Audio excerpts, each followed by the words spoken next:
Okay, so to start with, go to the website scratch.mit.edu. When you get there, once you've got your account organized, click on Create. To start with, give it a title, something simple like your name and Apple Catch. You can rename it to whatever title you want, but Apple Catch is the simple one. You'll get this default screen with the cat, but we're not going to be using the cat today. So I'm going to remove that, just clicking that button. And we're going to change the background. This is the button we push for that. I'm going to use this blue sky. So that's gone and done that, and it automatically will save from time to time, but just to do it so you're on top of things, click Save Now, and it will save it in your account. And now I want to get my first sprite in there. So this is the button to get your sprite. I'll click that, and I'm going to select the apple. Okay, and I can move the apple wherever I want. It'll do that. Over here is where we drag and drop our code. So we're going to start doing that for the apple. So here we got all different things: motion, looks, sounds, events, control, sensing, operators, variables, and you can put in your own blocks if you really know what you're doing. We're going to go to events. So I'm going to drag and drop when the flag is clicked, which is this flag here, motion, and go to random position. And it can go to different things. It can go to the mouse pointer, but we want it to go to a random position. Anytime this is clicked, it'll randomly move around. But I want it to fall at random positions along the top. You see over here we've got a few different things: size, direction, and an X and Y axis for this sprite. And at any point I can hide it if I want to, and that's the name of the sprite. What I want to do is change the Y axis to a point up high. So let's see how high it can go, and it's about 180. I can just type that in if I want and it will move there. And now I can click Set Y to 180. What that means is that every time this is clicked, it's still going to go to a random position, but the Y-axis is always going to be at 180. Okay, so from there, the apple's going to fall down, but we know that it's always going to fall from here. Otherwise, if it were falling from here, it'd be really hard to catch it. So now to make it fall, we go to Events, once again, when flag clicked, and this time Control forever, because we always want it to do this. Motion, we want to change Y by -10. Or let's go -5, because we want it to fall. Okay, so it's going to just drop like that every time this button is clicked. Now at the moment, nothing's sending it back up to the top. So what we're going to do is if, and we will use an operator. This will be, greater than, less than, equals. We're going to go less than. We can slot that into that shape there and use the motion Y position, which is scrolling down a little bit, putting that into the round shape there. If Y position is less than -170, which is just near the bottom, and then I will control click on this and click duplicate, and then I can just drag this into this position. It will do the same thing, and that way when it gets to the bottom it just continues to loop. Pretty cool. Now the cool thing is, because we've just moved this code into here and it will work the same way, we don't actually need this. We don't need any of this anymore, so I can just drag it over here and that will just delete it altogether. So that's one apple. Now let's add our bowl. So we're going to add another sprite.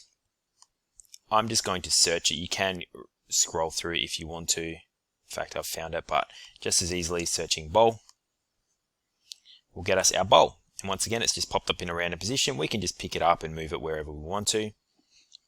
So now I want to move this bowl. So events, when flag is clicked, control forever means we're always doing this. Loop time and time again. If sensing, now this one here, key space is pressed. We want it to move, so I'll click that button and I'm going to select left arrow and then motion. We want to change X by, in this case, -10 because we're moving left, which means any time I have clicked the flag and I push the left key, it will move to the left. Now at the moment I can't move it right, so what I've got to do is duplicate this. Do the exact same thing, just click the button, right arrow, and this time it's not -10, and I can move it to the right when the button is pushed. Back and forth. Now right now when it collects the apple, it's not actually doing anything, so we have to put some code in to make it do that too.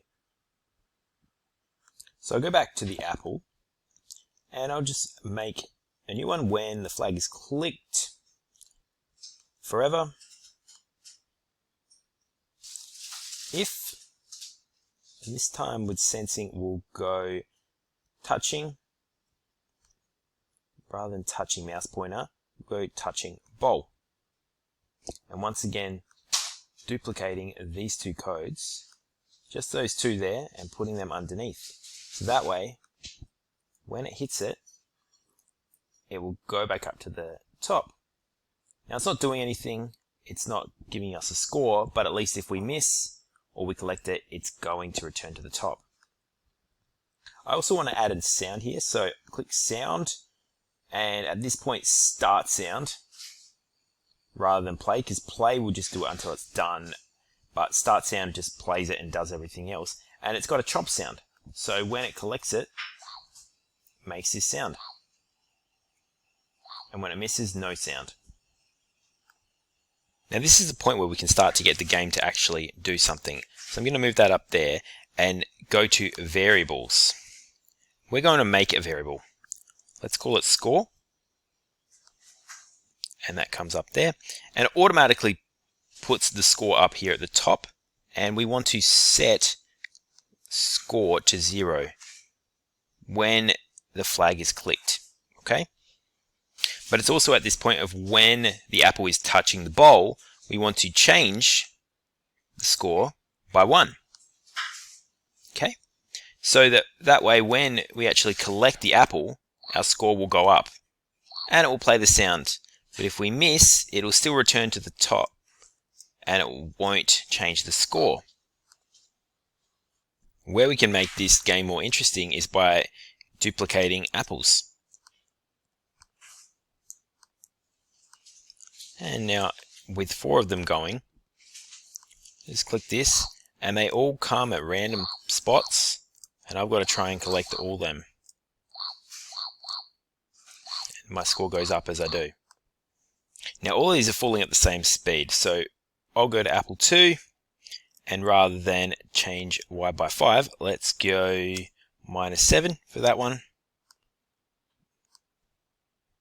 -9 for this one, and this one can be -10. So they're all going to fall now at different speeds. So trying to get one and work out which one's moving at what speed is up to you. But also in this case, I'm going to make this one the special apple. So I'll go to costumes and I can change the fill color to whatever I want. Let's go with this green.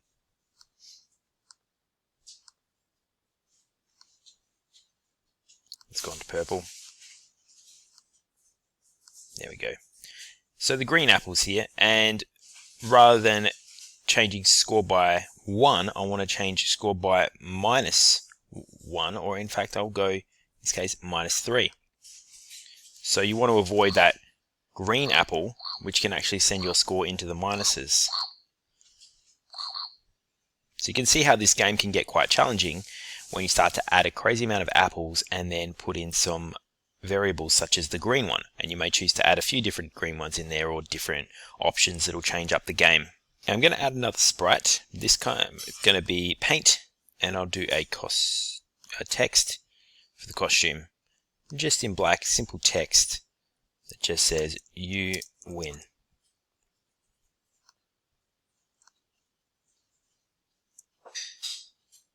We'll make that nice and big in the middle.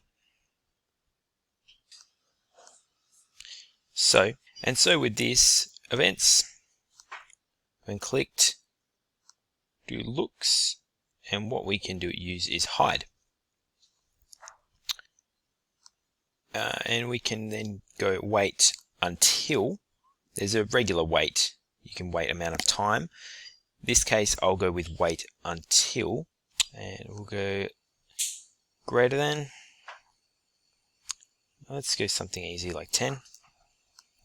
And we'll use a variable here, so score. Wait until score is greater than 10. Then we show, and then stop all, which will stop all of our sprites. You can actually select different ones, but we're going to stop all. So the moment we get to, not off to a good start, we get to 10, everything will stop, and it will come up saying you win. So there are lots of things you can do with this, and it's up to you how you change up this game to do what you want it to do. Something else I can suggest is when it's clicked forever, and you can turn 15 degrees. Now that's just going to do it with one apple. You can see that one apple is spinning there. You can do that with all of them. But you decide where you want to take this game. Make it as challenging or as simple as you like. And more than anything, play around and just enjoy what you're doing.